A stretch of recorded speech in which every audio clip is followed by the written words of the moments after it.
just going to look at how to change your branch details today. So you do that through administration,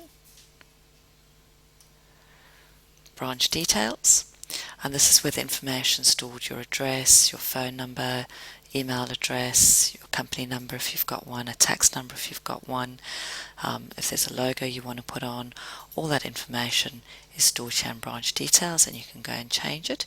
What you can also do here is change your color scheme. So if you've got a couple of branches, you can see this one's in blue, but say I wanted to make that a green. If I save the details, this is all now in green. So you can go in and do those sort of changes through the branch details. Then there's also branch settings, which is just under branch details, branch settings. Now be very careful before you go and do too many things with branch settings. There can be things here that you end up affecting your whole system. If you go and change your appointment times, for example, and you've got appointments booked, it's going to mess everything up. So be very careful before you go and change any of these things without checking what the effects are going to be. And if you are going to make changes, be very careful how you do them. What you will notice on the screen is all the little help things that go with it.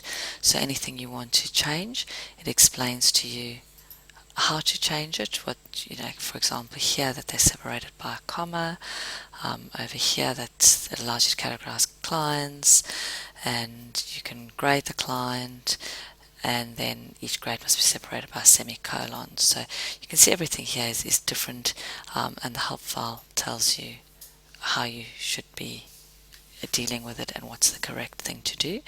This default tax rate will depend on the country you're in. So your default tax rate will be the one that's what's going to be across the majority of your products, and just make that your company default rate.